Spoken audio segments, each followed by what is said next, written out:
లక్షల మంది, కోట్ల మంది ప్రతిరోజు సోషల్ మీడియా చూస్తున్నారు. ఫేస్బుక్, వాట్సాప్, ఇన్స్టాగ్రామ్ ద్వారా మీ వ్యాపారం ప్రమోషన్స్ చేయబడను. ఈ రోజుల్లో మీరు మీ వ్యాపారానికి డిజిటల్ మార్కెటింగ్ యూజ్ చేసుకోలేకపోతే వ్యాపారంలో చాలా వెనకబడతారు. స్క్రీన్ మీద ఉన్న నెంబర్కి కాల్ చేయండి. LBR digital marketing. మీరు చూస్తున్నారు ప్రొఫెసర్ బుల్లోడు యూట్యూబ్ ఛానల్. ఖచ్చితంగా లైక్ చేయండి, కామెంట్ చేయండి. ఆ మధ్యకాలంలో త్రిష గారు ఓటు వేయడానికి వచ్చినప్పుడు త్రిష గారు కారులో యేసుక్రీస్తు సిలువ కనపడిందండి. త్రిష గారి కారో కాదో నాకైతే తెలీదు. త్రిష గారి కారు అని అంటున్నారు, ఆవిడ కారు కాదని కొంతమంది అంటున్నారు. వేరే కారులో వచ్చారు అని అంటున్నారు. సో త్రిష గారి కారు అవునా కాదా అన్నది పక్కన పెడితే ఆమె ఓటేయడానికి వచ్చినప్పుడు అక్కడేదో సిలువ కనపడిందంట. అయితే ఆంధ్ర తెలంగాణలో ఇక సోషల్ మీడియాలో రచ్చ చేసి వదిలిపెట్టారు. త్రిష గారు క్రైస్తవ మతంలోనికి వెళ్ళిపోయారు, దేశద్రోహం ఇక అంతరించిపోతుంది హైందవ మతం అంటూ ఒక్కొక్కళ్ళు ఒక్కొక్క విధంగా పోస్టులు పెట్టారండి. ఎంత ఘోరమైన పరిస్థితి అండి. అసలు త్రిష గారికి సిలువకి ఏమైనా సంబంధం ఉందా?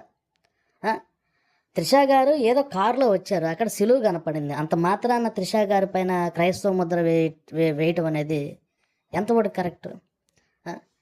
ఇప్పుడు ఆమె ఏదో కారు బుక్ చేసుకుని ఉండొచ్చు, లేదా ఏదైనా అర్జెంట్ పని మీద అక్కడ జనాలు ఎక్కువ ఉన్నారని వేరే కారులో ఎక్కువ ఉండొచ్చు, అక్కడ ఆ సిలువ కనపడింది. అంత మాత్రాన త్రిష గారి పైన క్రైస్తవ ముద్ర వేయడం కరెక్ట్ కాదు.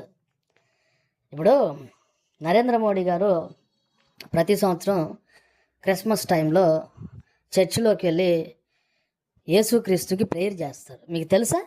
ఎంతమందికి తెలుసు ఈ విషయం? ప్రతి సంవత్సరం సాక్షాత్తు మన నరేంద్ర మోడీ గారే యేసుక్రీస్తుకి ప్రేయర్ చేస్తారు.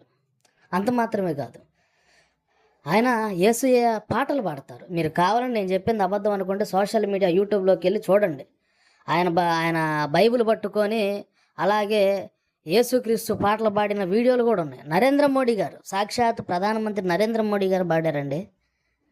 ఆయనే యేసుక్రీస్తు పాటలు పాడి యేసుక్రీస్తు కాళ్ళకు మొక్కితే ఆయన పైన క్రైస్తవ ముద్ర వేస్తాము మనం?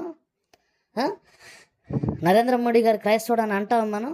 సో అది కరెక్ట్ కాదనమాట. ఎవరైనా సిలువ కనపడినది వాళ్ళపైన వెంటనే క్రిస్టియానిటీ ముద్ర వేయడం అనేది కరెక్ట్ కాదనేది నా అభిప్రాయం. మీరేమనుకుంటున్నారు ఈ వీడియో మీద? మీ అభిప్రాయం కింద కామెంట్ అయితే పెట్టండి.